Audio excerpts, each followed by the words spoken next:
नमस्कार, ग्लोबल न्यूजमा स्वागत छ। म उषा काफले। नमस्कार, म वसुधा केसी। सुरुमा हेडलाइन्स।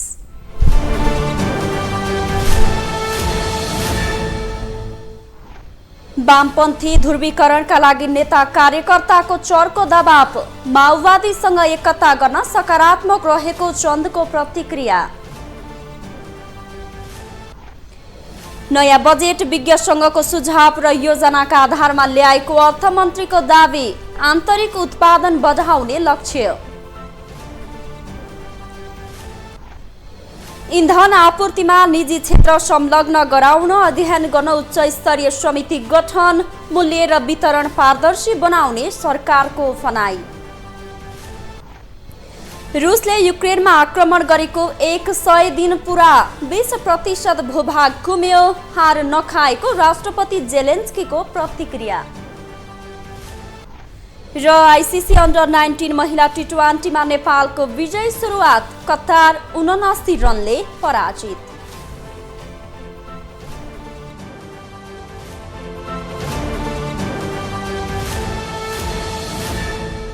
ग्लोबल न्यूज अब विस्तारमा। वामपन्थीहरूबीच ध्रुवीकरण हुनुपर्ने भन्दै वामपन्थी नेता र कार्यकर्ताको दबाव बढ्दो छ। यसरी थेगी नसक्नुको दबाव भने स्थानीय तहको निर्वाचनपछि नेता कार्यकर्ताले दिन थालेका हुन्। सँगै वामपन्थीहरूबीच एकता, तालमेल र गठबन्धनबारे बहससँगै लबिङ पनि सुरु भएको छ। के सङ्घीय निर्वाचन अघि नै होला त वामपन्थीहरूबीच तालमेल? के छ अवस्था? नेपाली राजनीतिमा विचार र सिद्धान्त मिल्ने दलहरू एक हुनुपर्ने भन्दै बहस सुरु भएको छ।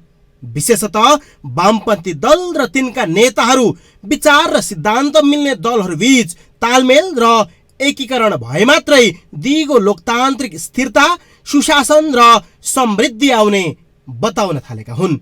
उनीहरूले त्यसका निम्ति गम्भीर ढङ्गले सोच्नुपर्ने भन्दै लबिङ पनि थालेका छन्। वामपन्थी दलको नेताहरूले विचार नमिल्ने दलहरूसँगको गठबन्धनले देश र जनताको हित नगर्ने भन्दै वामपन्थीहरूबीच एकताको माहौल बनाउन जुटेका हुन्। स्थानीय तह निर्वाचनमा कांग्रेसले धोखा दिएको मोटामोटी निष्कर्ष निकालेको नेकपा माओवादी केन्द्र, नेकपा एकीकृत समाजवादी र जनता समाजवादी पार्टी नै पनि विचार मिल्ने दलसँग एकता गर्ने मनस्थितिमा मात्रै छैनन्, त्यसका लागि दौडधुप पनि थालेको देखिन्छ।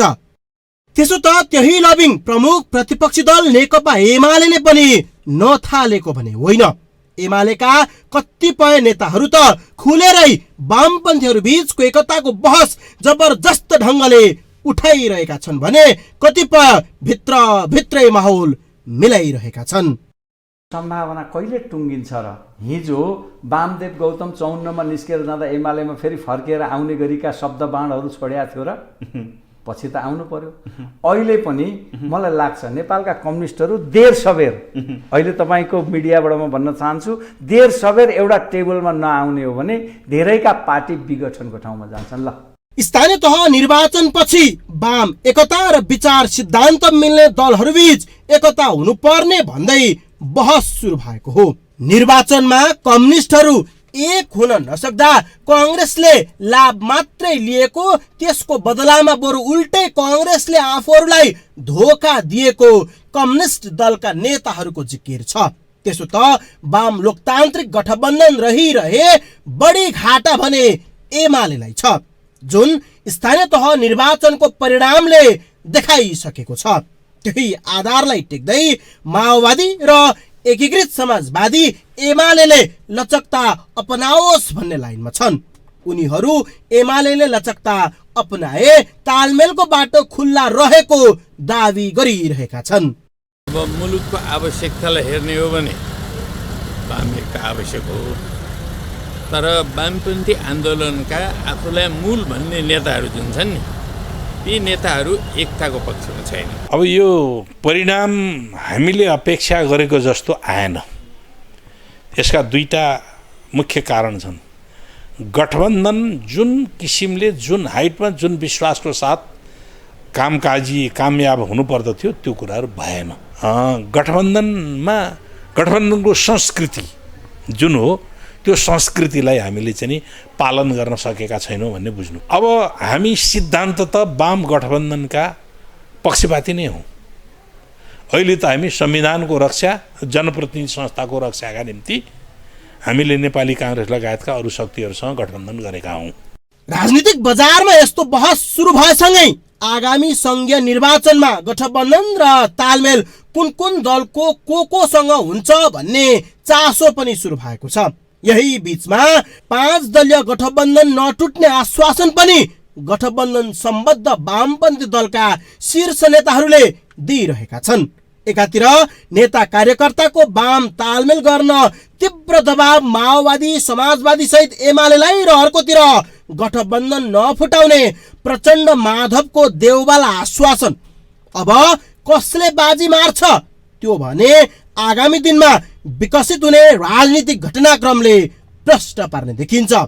क्यामेरामा विजय ठकुराठीका साथमा विकास आचार्य, काठमाडौँ। विप्लव नेतृत्वको नेकपाको महाधिवेशन आगामी असोजमा हुने भएको छ। रौतहटमा बसेको केन्द्रीय कमिटीको बैठकले महाधिवेशनको मिति तय गरेको हो। केन्द्रीय कमिटीको बैठकका निर्णय सार्वजनिक गर्न भएको पत्रकार सम्मेलनमा नेकपाका महासचिव नेत्र विक्रम चन्दले सचिएर आए माओवादी केन्द्रसँग एकता हुने घोषणा गरेका छन्। तत्कालीन प्रधानमन्त्री केपी शर्मा ओली नेतृत्वको सरकारसँग 3 बुँदे सहमति गर्दै शान्तिपूर्ण राजनीतिमा आएको विप्लव नेतृत्वको नेपाल कम्युनिस्ट पार्टीको महाधिवेशन आगामी असोजमा हुने भएको छ। रौतहटमा बसेको केन्द्रीय कमिटीको बैठकले महाधिवेशनको मिति टुङ्गो लगाएको हो। पार्टी गठन गरेपछि सबै महाधिवेशन भूमिगत रूपमा सम्पन्न गरेका विप्लवले यसपालि भने खुल्ला रूपमा महाधिवेशन गर्ने निर्णय गरेका हुन्। काठमाडौँको खुल्ला मञ्चमा असोज 1 गतेदेखि सुरु हुने महाधिवेशन 8 गतेसम्म गर्ने निर्णय विप्लव नेतृत्वको नेकपाले गरेको हो। भदौ 5 गतेसम्म ओडा र पालिका सम्मेलन तथा भदौ 15 गतेभित्र जिल्ला सम्मेलन सम्पन्न हुने महासचिव नेत्र विक्रम चन्द विप्लवले बताएका छन्। त्यसको सहयोगलाई, चुनावको लडाईँलाई क्रान्तिको एउटा अङ्गको रूपमा प्रयोग गर्नुपर्छ भन्ने हाम्रो दृष्टिकोण थियो। त्यो दृष्टिकोण अनुसार हामीले अगाडि बढाएको कुरा हो। त्यस अर्थमा पार्टीले एमसीसीको विरुद्धमा एउटा अभियान चलायो। 2टा तरिका हामीले प्रयोग गरेका थियौँ। एउटा संसदीय व्यवस्थाको भण्डाफोड, एउटा चाहिँ जनमत समूहको पक्षमा जनमत सिर्जना गर्ने, र अर्को चुनाव मार्फत एमसीसी राष्ट्रघात लगायतका विषयहरूमा जनताको बिचमा लिएर जाने हाम्रो कुरा थियो। त्योमा हाम्रा जतिलाई हामीले समर्थन गरे ती प्रतिनिधिहरू, स्वतन्त्र प्रतिनिधिहरू सफल भएर आउनुभएको छ। केन्द्रीय कमिटीको बैठकले गरेका निर्णयबारे जानकारी दिन आयोजित पत्रकार सम्मेलनमा महासचिव विप्लवले नेकपा माओवादीसँग तत्काल पार्टी एकताको सम्भावना नरहेको स्पष्ट पारेका छन्। उनले माओवादी अध्यक्ष प्रचण्ड सचिएर आउँदा भने एकता सम्भव रहेको भनेका छन्। उनले पार्टीबाट विद्रोह गरेर अर्को दल गठन गरेका पूर्व सचिवालय सदस्यहरू धर्मेन्द्र बास्तोला र हेमन्त प्रकाश ओली आत्मआलोचना गरेर पार्टीमै फर्कन समेत आह्वान गरेका छन्। सुदर्शन र कञ्चनजीलाई पनि हामीले गल्तीहरू स्वीकार्नुहोस्। मान्छेबाट गल्ती हुन्छ, तपाईँहरू गल्तीलाई आत्मआलोचना गर्नुहोस्। बाहिर जे जति बबन्डर मचाउनु भएको छ त्यो फेर्नु, सुध्रिनुहोस्। तपाईँको केही पनि हावादारी त्यो केही पनि, मैले हेरेँ चितवनबाट उहाँले डकुमेन्ट निकाल्नु भएको छ। मैले जाँचेर पढेँ, उहाँबाट तपाईँको क्रान्ति गर्नु गएको के छ त्यो डकुमेन्टमा? एउटा केही पनि फरक छैन। कार्यक्रम समाजवाद हामीले पास गरेकै छौँ, रणनीति समाजवाद प्राप्त गर्ने हामीले महाधिवेशनमा पारित गरिरहेका छौँ। यसअघि पार्टीको निर्णय विपरीत गतिविधि गरेको भन्दै विप्लवले सचिवालय सदस्य हेमन्त प्रकाश ओली र धर्मेन्द्र बास्तोलालाई पार्टीको सम्पूर्ण जिम्मेवारीबाट मुक्त गरेपछि पार्टी विभाजन भएको थियो। बास्तोलाको नेतृत्वमा नेकपा बहुमत गठन भइसकेको छ। ग्लोबल टेलिभिजनका लागि क्यामेरामा गणेश पूर्वछाने मगरका साथमा विनोद विक्रम भण्डारी, काठमाडौँ। अर्थमन्त्री जनार्दन शर्माले सरकारवाला सबै निकायसँगको छलफल, सुझाव र योजनाका आधारमा बजेट ल्याएको बताउनु भएको छ। बजेट छलफलमा उठेका प्रश्नको जवाफ दिँदै अर्थमन्त्री शर्माले उहाँले अर्थशास्त्रीदेखि निजी क्षेत्रको समेत सुझाव समावेश गरेर बजेट ल्याएको दावी गर्नुभएको हो। प्रतिपक्षका सांसदले चुनाव लक्षित भने पनि संयमित भएर बजेट ल्याएको बताउनुभयो। उहाँले अघिल्लो सरकारले ल्याएको भन्दा गत वर्षको प्रतिस्थापन बजेट 10.73% मात्रै वृद्धि भएको बताउनुभयो। मन्त्री शर्माले प्रतिस्थापन विधेयक बजेट भन्दा आगामी आर्थिक वर्षको बजेट 9.86% मात्रै बढी भएको बताउनुभयो। वृद्धि थियो, त्यो बजेट जुन अध्यादेशबाट परिएको बजेट थियो त्यो बजेटमा वृद्धि गरिएको थियो र चालु आर्थिक वर्षको बजेट भन्दा अहिलेको बजेट 9.86% मात्र बढी छ। अर्थमन्त्री शर्माले संविधानमा कति समयका लागि बजेट बनाउने भनेर लेखेको नभेटेको बताउनुभयो। उहाँले निर्वाचन आफ्नो प्रक्रियामा हुने भन्दै निर्वाचनपछि आउने सरकारले पनि यही बजेट कार्यान्वयन गर्ने विश्वास व्यक्त गर्नुभयो। हरेक सरकारले जस्तोसुकै अवस्थामा पनि वार्षिक बजेट नै प्रस्तुत गर्नुपर्ने संवैधानिक व्यवस्था रहेछ। त्यही व्यवस्था नै यहाँ अहिले प्रस्तुत गरेको बजेट पनि त्यही हो। मानिस सदस्यहरूलाई म यो आग्रह गर्न चाहन्छु, 5 महिनाको लेखेको भए त्यसै गर्न हुन्थ्यो, 7 महिनाको लेखेको भए त्यसै गर्न हुन्थ्यो। त्यो संवैधानिक व्यवस्था भेटिएन। अर्थमन्त्री शर्माले आन्तरिक उत्पादनमा बजेटले जोड दिएको दोहोर्याउनुभयो। उहाँले पछिल्लो समय मुलुकले भोगिरहेको आर्थिक सङ्कट आउन नदिनका लागि मुलुकभित्र नै आन्तरिक उत्पादनमा जोड दिने गरी बजेट आएको बताउनुभयो। यता पनि वृद्धि गर्दै जाने, कटौती गर्दै जाने नीति लिएको कुरा पनि म स्पष्ट गर्न चाहन्छु र पुँजीगत आयलाई निरुत्साहित गरिएको छैन, जसका लागि औद्योगिक कच्चा पदार्थ, मिल मेसिनरीमा भन्सार छुट उपलब्ध गराइएको छ। देशमै प्रारम्भिक कच्चा पदार्थ ल्याएर हुने वस्तु पनि र दोस्रो खालको कच्चा पदार्थ ल्याएर वस्तु पनि त्यो सबै देशमा उत्पादन हुनेहरूलाई देशैमा गर्ने र बाहिरबाट ल्याउनु पर्नेलाई बाहिरबाट ल्याउने गरी व्यवस्था गरिएको छ। अर्थमन्त्री शर्माले विद्युतीय इन्डक्सन चुलो भोटका लागि घोषणा नगरिएको बताउनुभयो। उहाँले इन्डक्सन चुलो वितरणमा भेदभाव नहुने भन्दै प्रमुख प्रतिपक्षीय दल एमालेलाई पनि सो कार्यक्रममा सहभागी हुन आग्रह गर्नुभयो। नेपालीको औसत आयु नै थोरै भएकाले सामाजिक सुरक्षा भत्ता दिने उमेर कम बनाइएको बताउनु भएको छ। उहाँले 15औं आर्थिक योजनाले निकायको निष्कर्ष अनुसार 69.7 वर्ष आयु रहेको सामाजिक सुरक्षा भत्ता दिने उमेर कम गरिएको बताउनुभयो।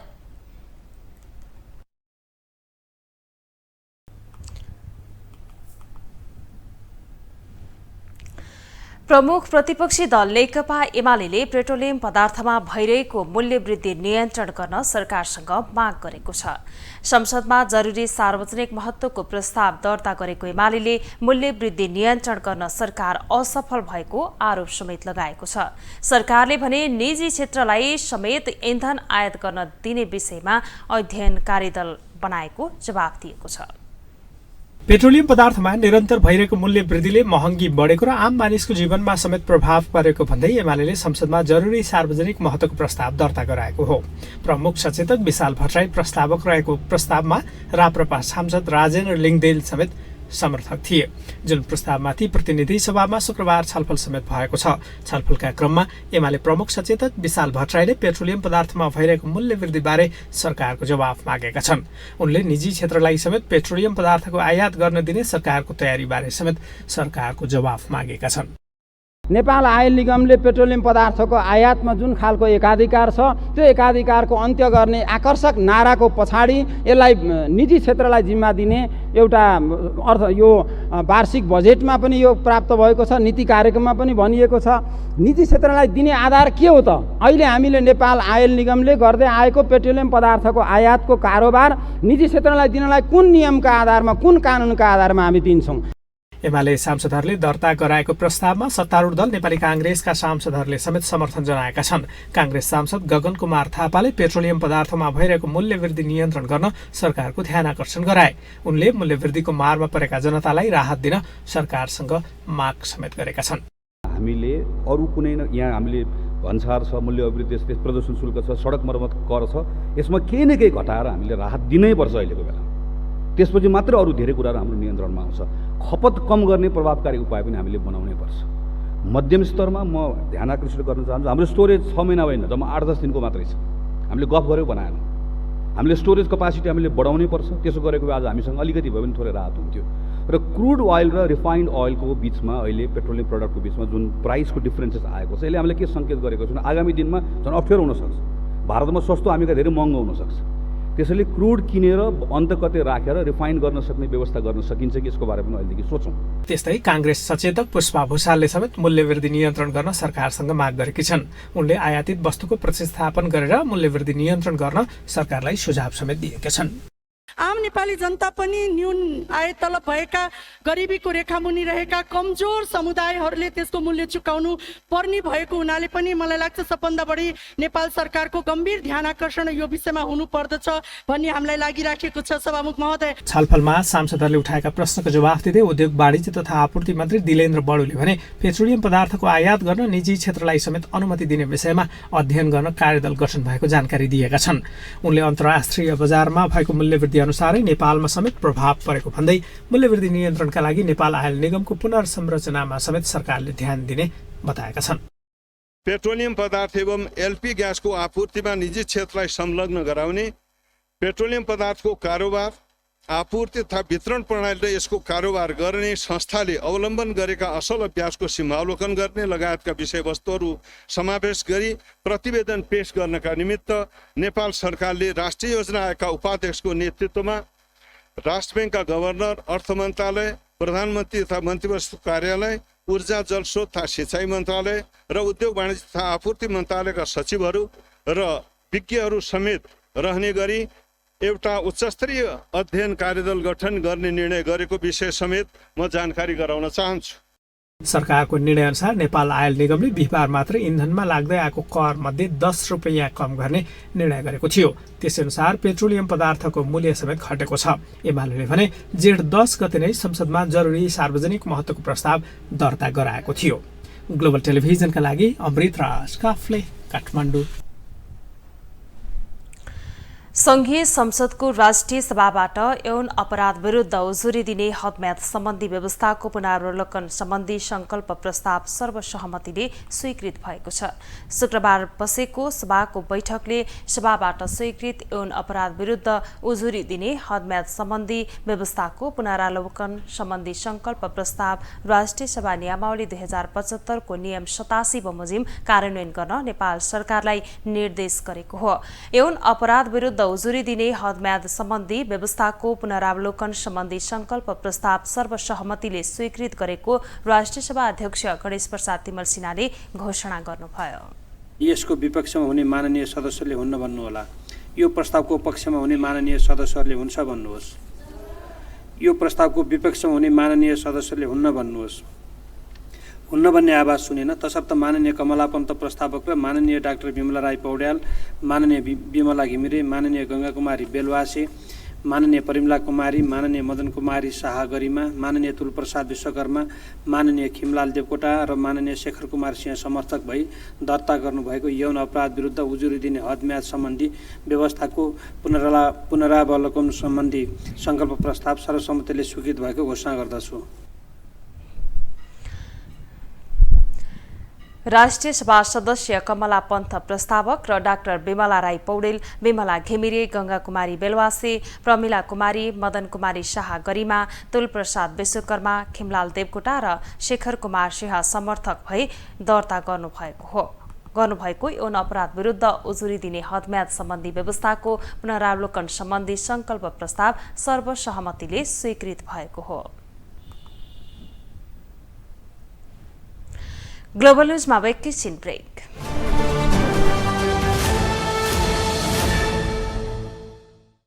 पछि स्वागत छ, अब बाँकी न्यूज। पूर्व प्रधान न्यायाधीश, पूर्व न्यायाधीश, सभामुख लगायत नागरिक समाजका अगुवाहरूले सर्वोच्च अदालतको सम्मान गर्न राजनीतिक दलका नेताहरूसँग आग्रह गरेका छन्। बाराको निजगढमा अन्तर्राष्ट्रिय विमानस्थल निर्माण गर्ने सम्बन्धमा परेको रिटमा अदालतको फैसलाबारे राजनीतिक नेतृत्वबाट भइरहेको नकारात्मक टिप्पणी प्रति नागरिक अगुवाले आपत्ति जनाएका हुन्। नागरिक अगुवाका तर्फबाट आज जारी अपिलमा बाराको निजगढमा अन्तर्राष्ट्रिय विमानस्थल निर्माण गर्ने सम्बन्धमा नेपाल सरकारका केही निर्णय कानुन विपरीत ठहर्याउँदै बदर गर्ने गरी सर्वोच्च अदालतको बृहत पूर्ण इजलासले जेठ 12 गते गरेको फैसलाबारे राजनीतिक तहबाट आइरहेको आलोचना र टिप्पणी प्रति गम्भीर आपत्ति जनाइएको छ। यसरी अपिल जारी गर्नेहरूमा पूर्व सभामुख दमननाथ ढुङ्गाना, पूर्व प्रधान न्यायाधीश अनुप राज शर्मा, पूर्व न्यायाधीश बलराम केसीका साथै चरण प्रसाई, कनकमणि दीक्षित, तारानाथ दाहाल, गीता पाठक सङ्ग्रौला र राजप्रसाद चापागाई छन्। सर्वोच्चको फैसला विपरीत विमानस्थल निर्माणका लागि संसदीय समितिले निर्देशन दिन नमिल्ने नागरिक अगुवाको तर्क छ। सातामा 2 दिन बिदा दिने सरकारी निर्णय जेठ 1 गतेदेखि कार्यान्वयनमा छ। सरकारी निर्णय अनुसार अस्पताल समेत शनिबार र आइतबार 2 दिन बिदा हुन थालेका छन्। यसै पनि सरकारी अस्पतालमा उपचारका लागि लामो समय पर्खनु पर्ने अवस्था रहेका बेला 2 दिन बिदा दिने सरकारको निर्णयका कारण सर्वसाधारणले थप हैरानी खेप्नु परेको छ। पेट्रोलियम पदार्थको मूल्य बढेकाले इन्धन खपत कम गर्न भन्दै सरकारले 2079 जेठ 1 गतेदेखि सातामा 2 दिन बिदा दिने निर्णय गरेको थियो। सरकारी निर्णय अनुसार अधिकांश सरकारी अस्पताल पनि आइतबार र शनिबार बन्द हुन थालेका छन्, जसको प्रत्यक्ष असर दूरदराजबाट उपचारका लागि काठमाडौँ आउने सर्वसाधारणलाई परेको छ। सरकारी अस्पताल बन्द हुँदा आपतकालीन सेवा बाहेकका सेवा लिन महँगो शुल्क तिरेर निजी अस्पताल जानुपर्ने बाध्यता सर्वसाधारणले बेहोरेका छन्। अब यो सरकारले सम्भावित असरलाई विचार नगरिकन हचुवाको भरमा निर्णय गर्यो। पैसा प्रशस्त हुनेहरू त जुनसुकै दिन जुनसुकै बेला 24 घण्टा जतिखेर पनि उपचार पाइहाल्छन्। पहुँच हुनेहरू तिनीहरूलाई त यो बिदाको केही असर छैन। तर जो साँच्चै उपचार पाउनु पर्ने, जो सर्वसाधारण हुन्, जो सरकारी हस्पिटल बिना उपचार गर्न सक्दैनन्, जो साँच्चै राज्यले हेर्नुपर्ने तहका नागरिकहरूलाई चाहिँ यसले साह्रै मर्का परेको छ। अझ म त भन्छु शनिबार समेत समय मिलाएर खोल्नुपर्ने ओबिडी अझ हप्ताको 2 दिन आइतबार पनि थपेर 2 दिन बिदा गर्दाखेरि यो अप्ठ्यारो र जटिल मात्रै होइन, यो त सरासरी अन्याय भएको छ, घोर अन्याय भएको छ। आइतबार पनि बिदा भयो भने त अब हामी त मरिहाल्यो नि, मर्दैन त? दुःख बिमारी हुन्छ, इमर्जेन्सी पर्छ, आउनु पर्यो, बिदा भयो भने त साह्रै गाह्रो पर्छ सर, गाह्रै हो नि।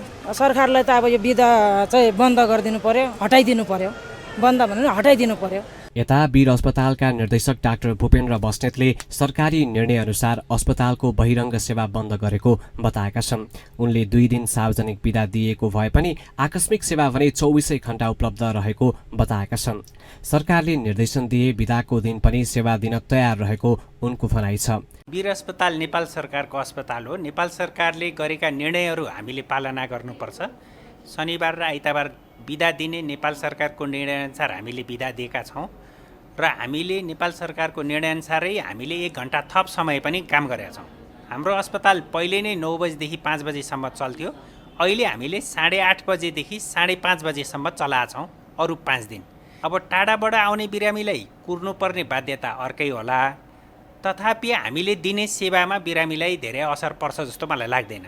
किनभने हाम्रो इमर्जेन्सी 24 घण्टा खुला हुन्छ। हामी हप्ताको 7 दिन 24 घण्टा इमर्जेन्सी सेवा दिएका छौँ। हाम्रो इनपेसेन्ट हप्ताको 7 दिन 24 घण्टा खुला हुन्छ। भर्ना हुने जतिखेर नि हुन्छ, डिस्चार्ज हुने जतिखेर पनि हुन्छ, इमर्जेन्सी अपरेसन जतिखेर पनि हुन्छ। त्यसैले खासै ओपिडीमा आउने भनेको चाहिँ हामी त्यसलाई नियमित जाँच भन्छौँ। त्यो आज नआए भोलि आउन सकिने कुरा हो। त्यसैले ओपिडी 1 दिन बन्द हुँदाखेरि धेरै असुविधा हुन्छ जस्तो मलाई लाग्दैन। त्यही पनि अब बिरामीहरूले आइतबार पनि खोलिदिए हुन्थ्यो भने नेपाल सरकारले हामीलाई खोला भन्यो भने हामी खोल्न तयार छौँ। यसै पनि नेपालका सरकारी अस्पतालमा सेवा लिन लामो समय पालो कुर्नुपर्ने बाध्यता छ। गम्भीर प्रकृतिका उपचारका लागि समय लिएको महिनौपछि मात्रै सरकारी अस्पतालमा उपचार पाउन सम्भव रहेका बेला सरकारले अस्पताल समेत 2 दिन बिदा दिने निर्णय गर्दा त्यसको प्रत्यक्ष असर बिरामीले भोग्नु परेको छ। ग्लोबल टेलिभिजनका लागि क्यामेरामा विजय ठकुराटीका साथमा सुदीप खिमिरे, काठमाडौँ।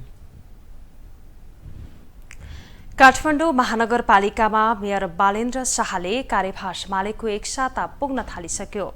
आफ्नो पहिलो प्राथमिकता काठमाडौँको फोहोर व्यवस्थापन गर्ने घोषणा गरेका मेयर शाहले निरन्तर प्रयास समेत गरिरहेका छन्। फोहोर व्यवस्थापनका विषयमा मेयर शाहले शहरी विकास मन्त्रीसँग छलफल मात्रै गरेका छैनन्, फोहोर व्यवस्थापन हुने नुवाकोटको सिस्टोल पुगेर स्थानीयसँग छलफल समेत गरिरहेका छन्। तर काठमाडौँको फोहोर भने 1 सातादेखि उठ्न सकेको छैन। काठमाडौँ महानगरपालिकाको मेयर बालेन्द्र शाहले कार्यभार सम्हालेको 1 साता पुग्न लागिसकेको छ। मेयर शाहले आफ्नो पहिलो प्राथमिकता काठमाडौँको फोहोर व्यवस्थापन रहेको घोषणा गरेका थिए। उनले फोहोर व्यवस्थापनको दीर्घकालीन समाधान नहुँदासम्म खुसियाली समेत नमनाउने घोषणा गरेका थिए। मेयरमा निर्वाचित भएपछि पहिलो पटक काठमाडौँको फोहोर व्यवस्थापन हुने नुवाकोटको सिस्टोल पुगेका शाहले स्थानीयसँग निरन्तर संवाद समेत गरिरहेका छन्। मेयरको कार्यभार सम्हालेपछि मेयर शाह शुक्रबार दोस्रो पटक सिस्टोल पुगेका छन्, तर स्थानीयले माग पूरा नभएसम्म फोहोर विसर्जन गर्न नदिने पुरानै माग दोहोर्याएका छन्।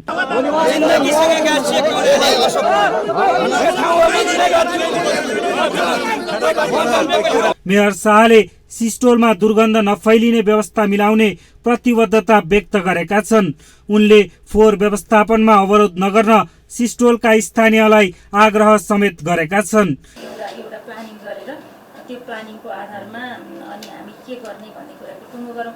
त्योभन्दा अगाडि अहिले हामीले बन्चरे डाँडै लाने हो, त्यसलाई हामीले वैज्ञानिक व्यवस्थापन भनेको अहिले हामीले त्यही जस्तो छ त्यस्तै लगेपछि त्यसको व्यवस्थापन गर्ने पनि मापदण्ड कार्यविधि छ, त्यसलाई फलो गरेर गरौँ। त्यसअघि बिहिबार मात्रै मेयर शाहले फोहोर व्यवस्थापनमा सहयोग गर्न शहरी विकास मन्त्री रामकुमारी झाँक्रीसँग आग्रह गरेका थिए।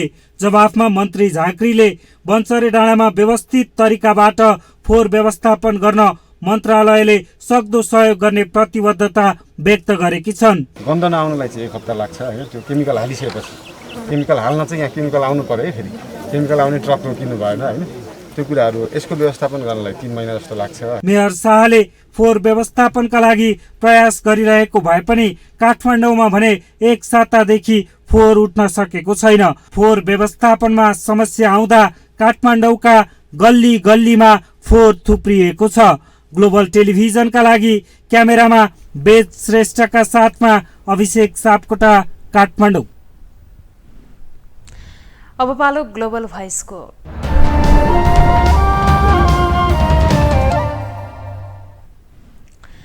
काठमाडौँ महानगरको प्रमुख समस्या फोहोर व्यवस्थापन। सर्वसाधारण मात्र नभई स्थानीयदेखि सङ्घीय सरकारसम्मको टाउको दुखाइ बन्ने गरेको छ। चुनावी नारामा फोहोर व्यवस्थापनलाई प्रमुखताका साथ राखे पनि जनप्रतिनिधिले यो समस्या सुल्झाउन सकेका छैनन्।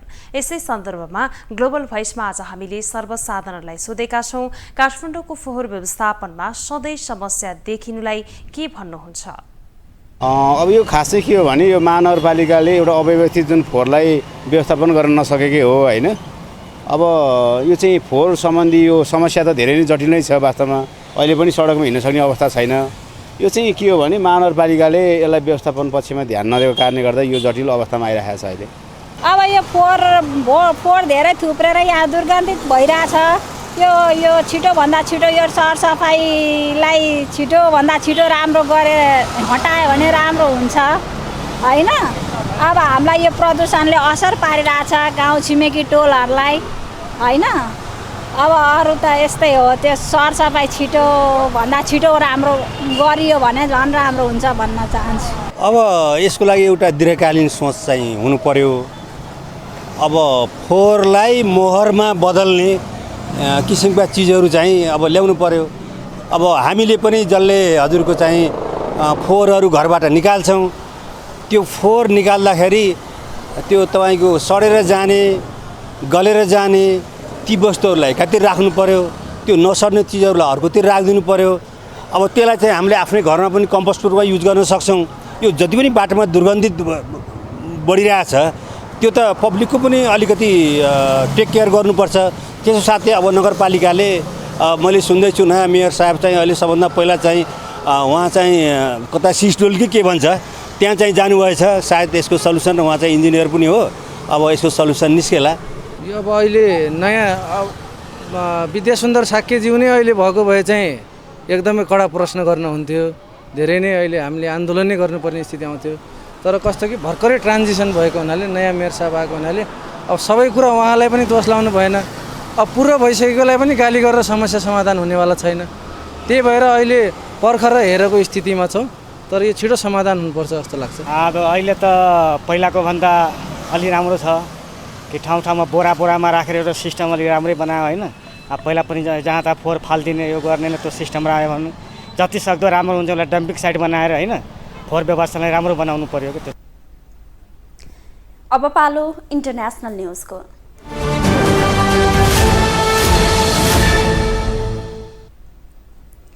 रुसले आफ्नो छिमेकी देश युक्रेनमाथि आक्रमण गरेको 100 दिन पूरा भएको छ। गत फेब्रुअरी 24मा रुसले 3 तिरबाट युक्रेनमाथि आक्रमण सुरु गरेको थियो। युद्धको कारण 1,40,00,000 भन्दा धेरै मानिसले युक्रेन छाडेका छन् भने दुवै देशले हजारौं सैनिक गुमाएको बताइएको छ। रुसले युक्रेनको 20% भूमि कब्जा गरेको युक्रेनका राष्ट्रपति भोलोदिमिर जेलेन्स्कीले बताएका छन्। रुसले आफ्नो छिमेकी देश युक्रेनमाथि आक्रमण गरेको 100 दिन पूरा भएको छ।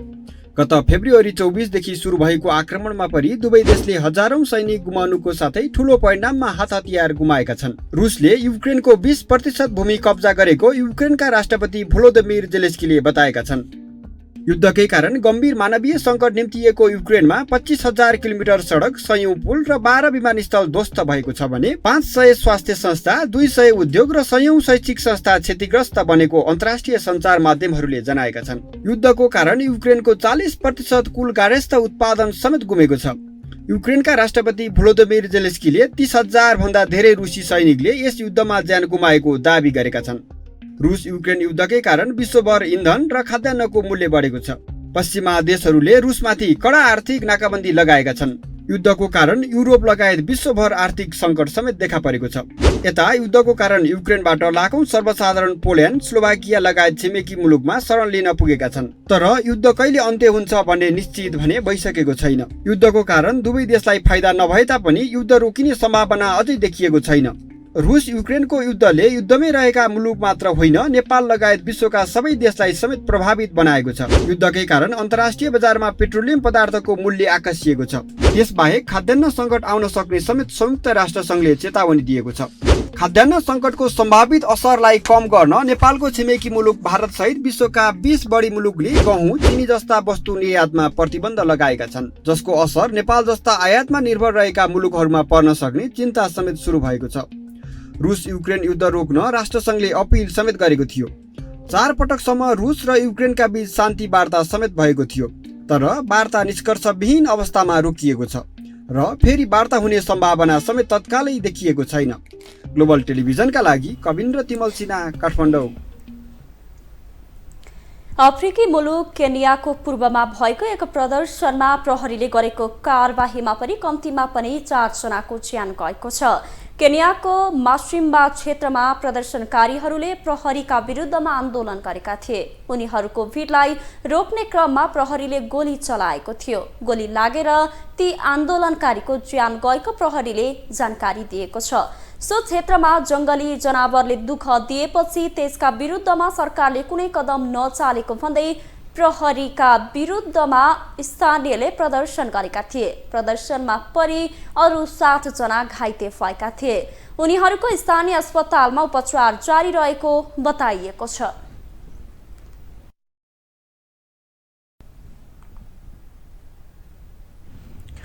अब स्पोर्ट्स न्यूज।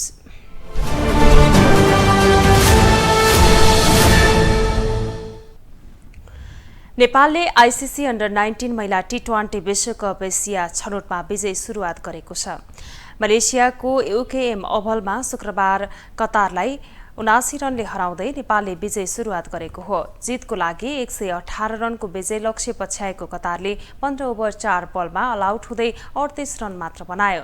कतारकी कप्तान साची धरवाट र सुश्री बेन राणाले 14-14 रन बनाए। अन्य कुनै पनि खेलाडीले दोहोरो अङ्कमा रन बनाउन सकेनन्। नेपालकी सृष्टि जैसीले 3 तथा अनु कडायतले कृतिका मरासिनी र स्नेहा महराले 2-2 विकेट लिए। यसअघि पहिले ब्याटिङ गरेको नेपालले विश्वभरमा 3 विकेट गुमाएर 117 रन बनाएको थियो। अब नेपालले दोस्रो खेलमा युए विरुद्ध भोलि खेल्नेछ। छनौटमा नेपालसहित आयोजक मलेसिया, युए, थाइल्याण्ड, भुटान र कतार रहेका छन्। शीर्ष स्थानमा रहेको टोलीले आगामी वर्ष दक्षिण अफ्रिकामा पहिलो पटक हुने अन्डर 19 टी20 महिला विश्वकप खेल्न पाउनेछन्। ग्लोबल न्यूज कन्तीमा अहिलेसम्मका हेडलाइन्स पुनः एकपटक।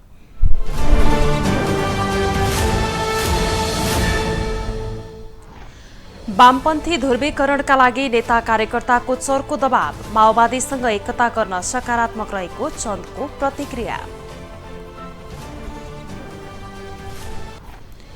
नयाँ बजेट विज्ञसँगको सुझाव र योजनाको आधारमा ल्याएको अर्थमन्त्रीको दाबी, आन्तरिक उत्पादन बढाउने लक्ष्य।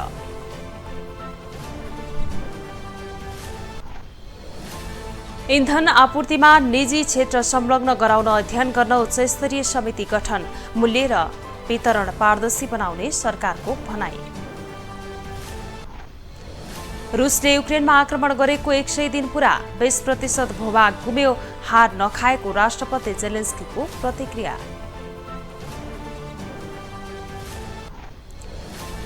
र आइसिसी अन्डर 19 महिला T20मा नेपालको विजय सुरुवात, कतार 79 रनले पराजित।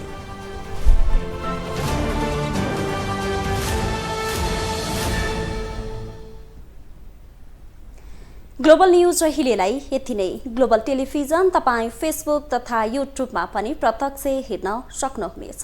ग्लोबल टेलिभिजन हेर्दै गर्नुहोला। नमस्ते।